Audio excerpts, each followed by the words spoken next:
আসসালামু আলাইকুম সবাইকে। গরুর খামার কিভাবে পরিষ্কার রাখবেন এবং কেন পরিষ্কার রাখবেন, পরিষ্কার রাখলে আসলে কি কি লাভ হয় আমাদের, তো এই বিষয়টা নিয়ে মূলত আজকের ভিডিওতে কথা বলবো। তো সকাল সকাল খামারে চলে আসলাম আজকে, এমনি আমার একটু লেট হয়ে গেছে, বাট চলে আসছে সকাল সকাল অ্যান্ড এসে দেখি খামারে এই অবস্থা। তো ওইদিকে আমাদের ম্যানেজার কাকু উনি খামারটা যে গরুর যে রাতের যে গোবরগুলো ছিল ওইগুলো পরিষ্কার করাচ্ছে। ভাই আমি একদম ন্যাচারালি সব কিছু দেখানোর চেষ্টা করি, আসলে এখানে লুকানোর কিছুই নেই। অনেকে আছে না যে এগুলো দেখাতে চায় না, বাট আমি একদম একদম টোটালি মানে আপনাদেরকে সব কিছুই দেখাই দিব।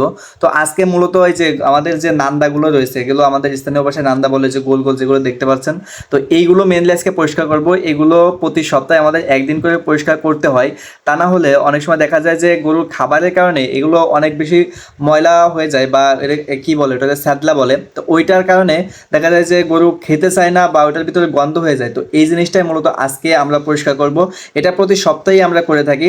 তো আপনারাও চেষ্টা করবেন এই জিনিসটা করার, কারণ এটা করলে হয় কি গরুর মানে এটার ভিতরে যে গন্ধটা হয় এটা আসলে দূর হয়ে যায়। প্রতি সপ্তাহে যদি একবার বা দুইবার আপনি পরিষ্কার করতে পারেন তাহলে এটা অনেক ভালো। তো আমরা চেষ্টা করি যে প্রতি সপ্তাহে একবার বা দুইবার এটা পরিষ্কার করা। তো তার জন্য আমি প্রথমে প্রত্যেকটা নান্দা খুব ভালোভাবে আসলে এটার ভিতরে যে ইয়ে ছিল, পলটল ছিল বা অন্য কিছু যা ছিল, গরুর খাবার ছিল, এগুলো সব পরিষ্কার করে নিচ্ছি। আর এদিকে আমাদের ম্যানেজার কাকু উনি খামারটাকে, খামারের ভিতরে যে রাতে তো আসলে ওইভাবে গোবর পরিষ্কার করা হয় না, তো যে কারণে উনি সকালবেলায় মূলত এই গোবরগুলো পরিষ্কার করা হয়। তো উনি ওইদিকে ওই কাজ করতেছে আর আমি আমার কাজটা করতেছি, অর্থাৎ আমি এই নান্দাগুলো সব আজকে পরিষ্কার করব। যদিও সব আসলে করা সম্ভব হবে না একা একা, কারণ অনেকগুলো নান্দা, তো এতগুলো পরিষ্কার না করে আমি ভাগ করে নিয়েছি যে অর্ধেক অর্ধেক করে করব। তো সেই চিন্তা থেকে আসলে কাজ করতেছি। আর প্রথমে আমি যেটা করি সেটা হলো মানে এটাকে পুরোটাই ধুয়ে নিই প্রথমে, এবং তারপরে এটার ভিতরে ব্রাশ দিয়ে খুব ভালোভাবে ডলে ডলে একদম এটার মানে উপরে নিচে যেখানে যত ময়লা আছে সবগুলো ইয়ে করে নেওয়ার চেষ্টা করি। তারপরে আসলে এটা পরিষ্কার হয়। তো এটা পরিষ্কার করলে কিন্তু আপনি অনেক ধরনের উপকার পাবেন অনেক সময়। আর মেন সমস্যা আমাদের এখানে, মেন সমস্যা হলো আমাদের এখানে মানে পানিতে প্রচুর পরিমাণে আয়রন। আমাদের এই খামারের যে টিউবওয়েলটা রয়েছে বা মোটরটা রয়েছে, তো এখানে প্রচুর পরিমাণে আয়রন রয়েছে। তো এই আয়রনের কারণে আরও বেশিরভাগই মানে আমাদের এই এর ভিতরে হাউসগুলোর ভিতরে গন্ধ হয়ে যায়, আয়রনের যে গন্ধ থাকে ওইটা হয়ে যায়, যে কারণে আমাদের এটা পরিষ্কার রাখতে হয় সবসময়। আমি এই জায়গাটা প্রায় 15 থেকে 20 মিনিট ধরে ভিজাইছি। তো ভিজানোর পরে মূলত এখন যেহেতু এই জায়গাটা একটু মানে ভিজানোর পরে একটু নরম হয়েছে, তো এখন আমি এটা আসলে ব্রাশ দিয়ে ভালোভাবে ডলে নিচ্ছি যাতে এটা উঠে যায়। তো এটা ডলার পরে কিন্তু পরিবর্তনটা আসলে বোঝা যাচ্ছে, যে দেখেন কত পরিষ্কার দেখা যাচ্ছে। তো এইটা সবসময় পরিষ্কার রাখার চেষ্টা করবেন। তো আমি সবগুলোই চেষ্টা করবো একদম সবগুলোই এভাবে পরিষ্কার রাখার জন্য, যা পরিষ্কার করার জন্য যেন মানে গন্ধটা না থাকে।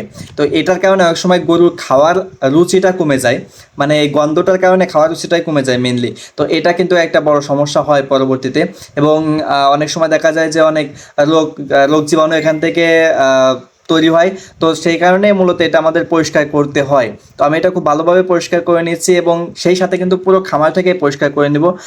প্রতিদিন সকালে হলো এটা মেইনলি আমার কাজ থাকে, যে প্রতিদিন সকালে খামারটা খুব ভালোভাবে পরিষ্কার করে, এবং এটা আমি আসলে করি এই কারণে যেন খামারটা সবসময় পরিষ্কার পরিচ্ছন্ন থাকে। আর খামারটা পরিষ্কার পরিচ্ছন্ন থাকলে কিন্তু মানে গরুগুলোও সুস্থ থাকবে এবং জিনিসটা দেখতেও ভালো লাগবে। তো এদিকে এক পাশ শেষ হয়ে গেছে, এখন আর এক পাশে রয়েছি। যদি আসলে একদম পুরো খামারটা এখন পরিষ্কার করা আমার পক্ষে সম্ভব হবে না, কারণ এখানে ভাই অনেক কষ্ট হয় সত্যি কথা বলতে। আর আমি মানে খামারটা একটু বেশি বড় হওয়ার কারণে একদিনে আসলে সব কিছু করতে পারি না, বা এক সপ্তাহ সব কিছু করতে পারি না। তো ওইদিকে এক পাশ শেষ করে এখন আমি চলে আসলাম আর কি গরুগুলোকে গোসল করাবো এবং খামারটাকে ধুয়ে পরিষ্কার করব। তো এটা আমাদের প্রতিদিন সকালের একটা রুটিন। প্রত্যেকটা গরুকেই প্রতিদিন সকালে এবং প্রতিদিন দুপুরে আমরা গোসল করাই, এবং সকালবেলা যখন গোসল করাই তখন ব্রাশ দিয়ে খুব ভালোভাবে গরুর গা সম্পূর্ণ পরিষ্কার করে নিই, যাতে কোনো প্রকার ময়লা আবর্জনা না থাকে। এটা যদি করেন আপনারা তাহলে দেখা যাবে যে গরুগুলো অনেক সুন্দর লাগবে দেখতে, সেই সাথে গরুর মানে স্বাস্থ্য শরীরটাও ভালো থাকবে। তো এই জন্য মেইনলি আমরা প্রতিদিন এই পরিষ্কার করার কাজটা একদম নিয়মিতভাবেই করি। তো এখন আমি এই পাশের যে গরুগুলো রয়েছে সেগুলোকে প্রথমে পরিষ্কার করে নিব। তো তার আগে মানে এই যে নিচেই যে ময়লাগুলো পড়ে থাকে, অনেক সময় গরুর খাবার টাবার আরও অনেক ধরনের ময়লা, তারপরে যে গোবর, এগুলো সম্পূর্ণ পরিষ্কার করি আর কি, যেন দেখতে সুন্দর লাগে, বিষয়টা দেখার সুন্দর, এবং সেই সাথে কিন্তু এটার উপকারও রয়েছে। এখানে কোনো প্রকার রোগ জীবাণু বা এটা হয় না, এরকম পরিষ্কার রাখলে সব কিছু আসলে সুন্দর দেখা যায়। তো আপনারা চেষ্টা করবেন আপনাদের খামারটা সবসময় এইভাবে পরিষ্কার রাখার, এতে সব দিক থেকে উপকার হয়। মানে আমাদের এখানে যে গরুগুলো আসে এটা আপনাদেরকে এই জন্যই বলতেছি যে আমাদের এখানে যে গরুগুলো আমরা নিয়ে আসি প্রথম অবস্থায় কিনে ভাই, প্রত্যেকটার অবস্থা এত পরিমাণ খারাপ থাকে, মানে প্রথমে দেখলে কান্না চলে আসে। এবং প্রথম আমাদের 2 থেকে 3 দিন বা তারও বেশি সময় এই গরুগুলো মানে পুরোপুরি পরিষ্কার করতে লেগে যায়। এখন যে সাইডের গরুগুলো আপনারা দেখছেন আমি পরিষ্কার করতেছি, এগুলো সবই আমাদের নতুন গরু। কুরবানির আগে মানে পুরো খামারটাই খালি করে দেওয়া হয়েছে প্রায়। তো এগুলো এখন কুরবানির পরে আস্তে আস্তে আবার গরু কিনা হচ্ছে। আর এগুলো কিন্তু একদম অরিজিনাল দেশি গরু, মানে আমাদের এখানে বড় গরু বা ষাঁড় গরু বা মানে দুধের গরু গাভী এগুলো নেই আমাদের এখানে। এরকম আমরা ছোট ছোট গরু কিনি বা বকন গরু কিনি, বকনা গরু যেটা বলে।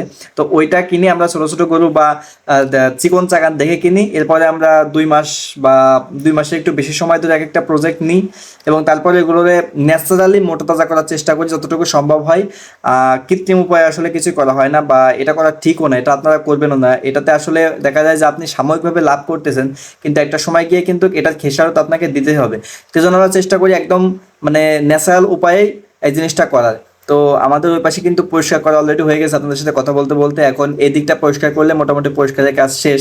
আর এদিকের যে জায়গাটা এটা আপনারা ফাঁকা দেখতে পাচ্ছেন, তার কারণ হলো আমাদের যে বললাম একটু আগে যে কুরবানির আগে এই খামারটা পুরোই আর কি খালি করা হয়েছে, এখন নতুন করে আবার গরু কিনা হচ্ছে এবং এই দেশি গরুগুলোই কিনা হয়। এই দেশি গরুগুলোর আরও একটা লাভ আছে, এটা লাভ কি মানে এইগুলোর চাহিদা সবসময় থাকে।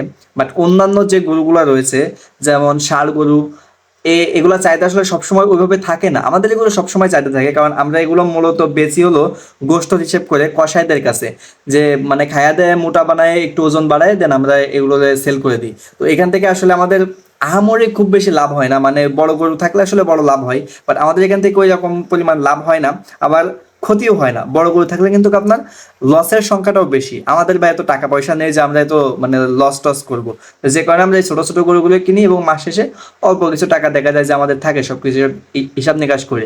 তো দেখতে পাচ্ছেন আমাদের পুরো খামারটা কিন্তু এখন পরিষ্কার হয়ে গেছে আপনাদের সাথে কথা বলতে বলতে। যদিও আপনারা ভিডিওটা খুব অল্প সময় ধরে দেখতেছেন, বাট এটার পিছনে কিন্তু অলরেডি আমার 2 ঘন্টা 2.5 ঘন্টার বেশি সময় হয়ে গেছে। তো এখন কাজ হলো সবগুলো গরুকে খাতি দেওয়া। তো সকালে এবং বিকালে আমরা 2 বার খাবার দিই এবং 2 বার খাবারের সেম খাবারটা আমরা রাখি। তো এখানে দেখতে পাচ্ছেন যে খুদের ভাত এবং সেই সাথে যে কুড়ো যেটাকে আমরা বলি, অর্থাৎ ধান ভাঙানোর পরে যে অবশিষ্ট অংশটা থাকে, তো এই দুটা জিনিস দিয়েই মূলত আমাদের খাবারটা বানানো হয়। এবং এটা আমরা জুস আকারে বানাই, অর্থাৎ পানির সাথে এটা আসে সাথে আর খোল যেটা বলে স্থানীয় ভাষায়, আপনাদের স্থানীয় ভাষায় কী বলে আমি জানি না, বাট আমাদের স্থানীয় ভাষায় খোল বলে। তো ওই খোলের পানির সাথে ভাত, খুদের ভাত এবং এই যে কুড়োর, এই 3টা জিনিস মিক্স করে একদম জুস বানায় দেন আমরা গরুরে খাওয়াই। এটাই আমাদের মেন খাবার। আমরা আসলে এর বাইরে আর কিছুই খাওয়াই না। ঘাস ঠাস এগুলো খাওয়ানোই হয় না আমাদের গরুরে। যদিও ঘাস খাওয়ানো আসলে ভালো, ঘাস খাওয়ালে গরুর হজম শক্তি বাড়ে, বাট আমরা আসলে আমাদের এখানে পর্যাপ্ত ঘাস না থাকার কারণে খাওয়াতে পারি না। আর এই নতুন গরুগুলো আনার পর একটা কাহিনী করছে, সেটা হলো আমার আব্বু এবং আমাদের ম্যানেজার কাকু 2-3 দিন গরু মাঠে নিয়ে গেছে আর কি ঘাস খাওয়ানোর জন্য। বাট মানে যে কয়দিন নিয়ে গেছে সেই কয়দিন আর কি গরু একটা করে হারাইছে, যদিও পরে খুঁজে পাইছি, বাট বেগ পেতে হয়েছে অনেক। কারণ এগুলো বিভিন্ন জায়গা থেকে যেহেতু আসে গরুগুলো, যে কারণে এই সমস্যাটা আমাদের হচ্ছিল। তো এই সমস্যাটার জন্যই মূলত আমাদের আবার গরু মাঠে নিয়ে অফ করে দিছি। আর আসলে মাঠে আমাদের নেওয়াটা ঠিক হচ্ছে না, কারণ আমাদের যেহেতু 2-3 মাসের একটা প্রজেক্ট থাকে, যে কারণে আমরা মাঠে নিলে আমাদের লসই হবে, কারণ ওইভাবে গরু তাজা মোটা করতে পারবো না আমরা। তো যে কারণে মাঠে নেওয়ার বিষয়টা আপাতত বাদ। এখন আমরা মানে ভিতরে খাবার খাওয়াবো। তো সকাল এবং বিকালে আমরা এই একই ধরনের খাবার খাওয়াই, অন্য কোনো খাবার এখানে আর থাকে না। এবং ট্রিটমেন্টের যে বিষয়টা আপনারা দেখতে পাচ্ছেন ওই যে উপরে কোনায় ঔষধ রাখা, ওখানে আমরা সবসময় ট্রিটমেন্ট করার চেষ্টা করি যেন মানে গরুর কোনো প্রকার অসুবিধা না হয় বা রোগ ব্যাধি না হয়, রোগ প্রতিরোধ ক্ষমতা বাড়ে, হজম শক্তি বাড়ে, এইগুলো নিয়ে আসলে ট্রিটমেন্ট করি। তো দেখতে দেখতে আমাদের কিন্তু আজকের কাজটা অলমোস্ট শেষ হয়ে গেছে। প্রায় 3 ঘন্টা মতো এখানে সকালবেলা আমাদের 3 ঘন্টার বেশি লেগে যায়।